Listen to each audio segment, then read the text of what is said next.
Hello friends, welcome to suggestive এডুকেশনে সকলকে স্বাগত জানাই। কনস্টেবল জিডি এক্সামিনেশন 2025-এর জন্য আমরা যে প্রিভিয়াস ইয়ারগুলো প্র্যাকটিস করছিলাম তার আজকে 4 নম্বর ভিডিও জিকে সেটের। আমরা এর আগে 3টা সেট প্র্যাকটিস করেছি। তো এক্সাম ডেট দেখো 20 ফেব্রুয়ারি 2024। এক্সাম শিফট হচ্ছে 4th শিফট, অর্থাৎ 5টা থেকে 6টা। তো প্রথম কোশ্চেন হচ্ছে, পণ্ডিত রবিশঙ্কর কোন বাদ্যযন্ত্রের বাদক ছিলেন? পণ্ডিত রবিশঙ্কর সেতার বাজাতেন।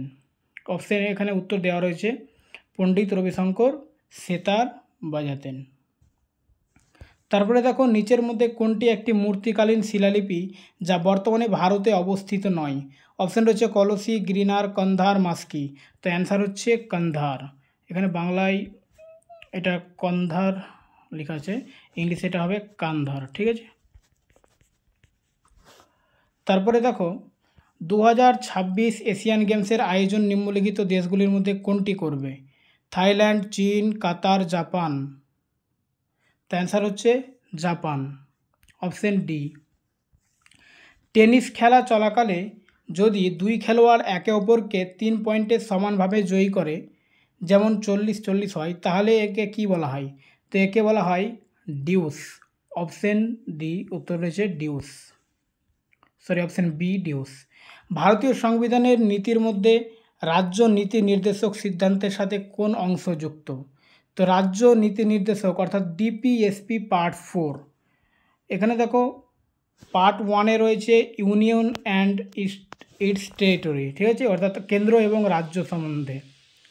তারপরে পার্ট 2 যেটা পার্ট 2 রয়েছে সিটিজেনশিপ বা নাগরিকত্ব, সিটিজেনশিপ বা নাগরিকত্ব। পার্ট 3-তে রয়েছে মৌলিক অধিকার অর্থাৎ ফান্ডামেন্টাল রাইট। পার্ট 4-এ রয়েছে ডিপিএসপি বা রাজ্য নীতি নির্দেশক সিদ্ধান্ত। অপশন ডি হবে অ্যান্সার। ব্যাংকিং নিয়ন্ত্রণ আইন কোন বছর পাস হয়েছিল? ব্যাংকিং নিয়ন্ত্রণ আইন পাস হয়েছিল 1949 সাল। আগা খান কাপ কোন খেলার সঙ্গে যুক্ত? হকির সঙ্গে আগা খান কাপ যুক্ত। ভারতের কোন ধর্মের জনসংখ্যা সবচেয়ে বেশি? তো ভারতে আমরা জানি কোন ধর্মের জনসংখ্যা বেশি, হিন্দু ধর্মের জনসংখ্যা সবচেয়ে বেশি, অপশন ডি। 1866 সালে জন নিউল্যান্ডস, একজন ইংরেজ বিজ্ঞানী, তৎকালীন পরিচিত মৌলগুলিকে কোন ক্রমে সাজিয়েছিলেন? এটিকে নিউল্যান্ডসের অক্টেভ আইন হিসাবে পরিচিত বা অক্টেভ সূত্র। তো অ্যান্সার হচ্ছে বৃদ্ধি পাওয়া পারমাণবিক ভর। তুন্ডারি নৃত্যের সম্পর্ক কোন রাজ্যের সাথে? তো তুন্ডারি নৃত্য হচ্ছে ঝাড়খণ্ডে তুন্ডারি নৃত্য। তারপরে বলছে 2023 সালে কৃষি এবং কৃষক কল্যাণ মন্ত্রক একটি পিএম কিষাণ আধিকারিক নির্দেশিকা প্ল্যাটফর্ম চালু করেছে, যার মাধ্যমে কৃষকদের জন্য তাদের প্রশ্ন এবং সমস্যাগুলির সমাধানের জন্য একটি একক প্ল্যাটফর্ম সরবরাহ করা হবে। এটিকে কী নামে পরিচিত? তো 2023 সালে যে পিএম কিষাণ আধিকারিক নির্দেশিকা প্ল্যাটফর্ম চালু করেছে, এটা হচ্ছে কিষাণ ই সমাধান, অপশন সি কিষাণ ই সমাধান।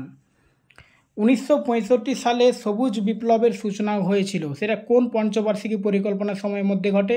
তো 1965 সাল, অর্থাৎ এটা 3য় পঞ্চবার্ষিকী পরিকল্পনা, অপশন ডি।